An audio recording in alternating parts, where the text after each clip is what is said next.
ದೇವರ ನಾಮಕ್ಕೆ ಮಹಿಮೆ ಉಂಟಾಗಲಿ. ಈ ವೇಳೆಯಲ್ಲಿ ಒಂದು ವಾಕ್ಯ ನಾವು ಓದಿಕೊಳ್ಳೋಣ. ಕೀರ್ತನೆ 62 ಮೊದಲನೇ ವಚನ. ದೇವರ ವಾಕ್ಯ ಹೇಳುತ್ತೆ, ನನ್ನ ಮನಸ್ಸು ದೇವರನ್ನೇ ನಂಬಿ ಶಾಂತವಾಗಿರುವುದು, ನನ್ನ ರಕ್ಷಣೆಯು ಆತನಿಂದಲೇ. ಹಾಲೆಲೂಯ. ದೇವ್ರ ವಾಕ್ಯ ಹೇಳುತ್ತೆ, ನನ್ನ ಮನಸ್ಸು ದೇವರನ್ನೇ ನಂಬಿ ಶಾಂತವಾಗಿರುವುದು. ಇವತ್ತು ನೋಡುವಾಗೆ ಅನೇಕರ ಮನಸ್ಸಲ್ಲಿ ಅಲ್ವಾ ಅನೇಕ ಚಿಂತೆಗಳು ಬರ್ತಾನೆ ಇರುತ್ತೆ. ಅನೇಕರ ಮನಸ್ಸಲ್ಲಿ ಅನೇಕ ಚಿಂತೆಗಳ ಮೇಲೆ ಚಿಂತೆಗಳು ಬರ್ತಾ ಇರುತ್ತೆ. ಕುಟುಂಬದ ಬಗ್ಗೆ ಚಿಂತೆಗಳು, ಕೆಲಸದ ಬಗ್ಗೆ ಚಿಂತೆ, ಮಕ್ಕಳ ಬಗ್ಗೆ, ಗಂಡನ ಬಗ್ಗೆ ಅಲ್ವಾ, ಜಮೀನು ವ್ಯವಹಾರಗಳು, ವ್ಯಾಪಾರಗಳು, ತನ್ನ ಶರೀರದ ಕಾರ್ಯಗಳ ಬಗ್ಗೆ, ಈ ರೀತಿ ವಿಧ ವಿಧವಾದ ಅನೇಕ ಆಲೋಚನೆ ಚಿಂತೆಗಳು ಬರ್ತಾನೆ ಇರುತ್ತೆ. ಇನ್ನು ಕೆಲವ್ರಿಗೆ ಹೆಚ್ಚು ಹೆಚ್ಚು ಟೆನ್ಷನ್ ಆಗ್ತಾ ಇರುತ್ತೆ ಅಲ್ವಾ. ಇನ್ನು ಅನೇಕರು ಗಡಿಬಿಡಿಯಲ್ಲಿರ್ತಾರೆ. ಈ ರೀತಿಗೆ ಅವರ ಮನಸ್ಸು ಚಿಂತೆಗಳಿಗೆ ಒಳಗಾಗುತ್ತೆ, ಅವರ ಮನಸ್ಸು ಟೆನ್ಷನ್ಗಳಿಗೆ ಒಳಗಾಗುತ್ತೆ, ಅವರ ಮನಸ್ಸು ಒಂದು ರೀತಿಯಾಗಿ ಗಲಿಬಿಲಿಗೊಂಡಿರುತ್ತೆ. ಆದರೆ ದೇವ ಭಕ್ತನು ಹೇಳ್ತಾನೆ, ನನ್ನ ಮನಸ್ಸು ದೇವರನ್ನೇ ನಂಬಿ ಶಾಂತವಾಗಿರುವುದು. ಹೌದು, ನಾವು ಎಷ್ಟೇ ಚಿಂತೆಗಳು ಮಾಡಿದ್ರು, ಎಷ್ಟೇ ಟೆನ್ಷನ್ಗಳು ಮಾಡಿಕೊಂಡ್ರು, ಎಷ್ಟೇ ಕಳವಳಗೊಂಡ್ರು, ಮನುಷ್ಯನಿಗೆ ಅದರಿಂದ ಯಾವ ರೀತಿಯಾದ ಪ್ರಯೋಜನವೂ ಇರುವುದಿಲ್ಲ, ಲಾಭಕರವೂ ಇರುವುದಿಲ್ಲ.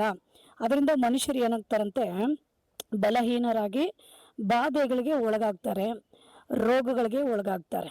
ಅದರ ಮೂಲಕವಾಗಿ ಅನೇಕರನ್ನ ಸೈತಾನದವನು ವಂಚಿಸಿ ಅನೇಕರನ್ನ ದೇವರಿಂದ ಬೇರೆ ಬೇರೆ ಕಡೆ ಸೆರೆ ಮಾಡಿಬಿಡ್ತಾನೆ.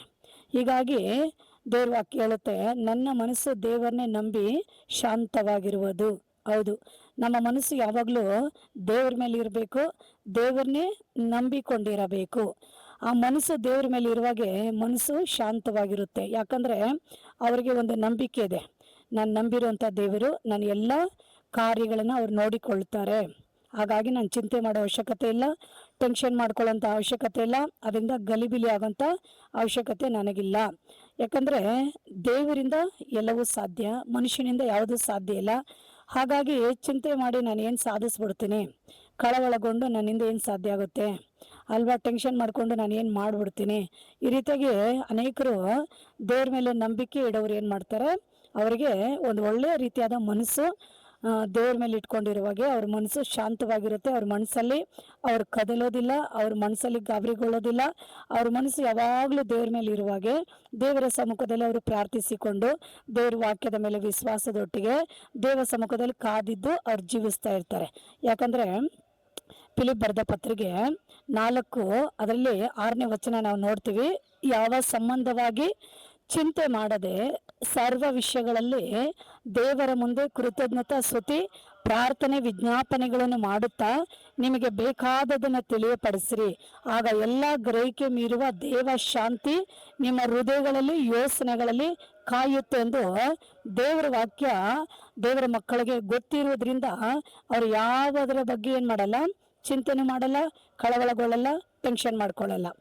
ಅವರ ಮನಸ್ಸು ದೇವ್ರ ಮೇಲೆ ಸ್ಥಿರವಾಗಿರುತ್ತೆ.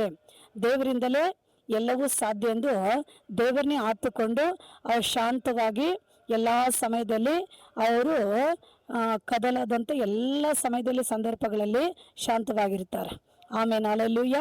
ತಲೆ ಹೋಗುವಂಥ ವಿಷಯಗಳು ಬಂದರು, ಜೀವಿತದಲ್ಲಿ ಎಂಥ ದೊಡ್ಡ ಬಿರುಗಾಳಿಗಳನ್ನು ಬೀಸಿದ್ರು, ಎಂಥ ದೊಡ್ಡ ಅಪಾಯ ಅನಾಹುತಗಳು ಬಂದರು, ಅದರ ಮಧ್ಯದಲ್ಲಿ ಅವರು ಸೋತು ಹೋಗದೆ, ಭಯಪಡದೆ, ಕಳವಳಗೊಳ್ಳದೆ ಸ್ಥಿರವಾಗಿ ದೇವ್ರ ಮೇಲೆ ಅವರು ವಿಶ್ವಾಸದೊಟ್ಟಿಗೆ ಶಾಂತವಾಗಿ ಜೀವಿಸ್ತಾರೆ.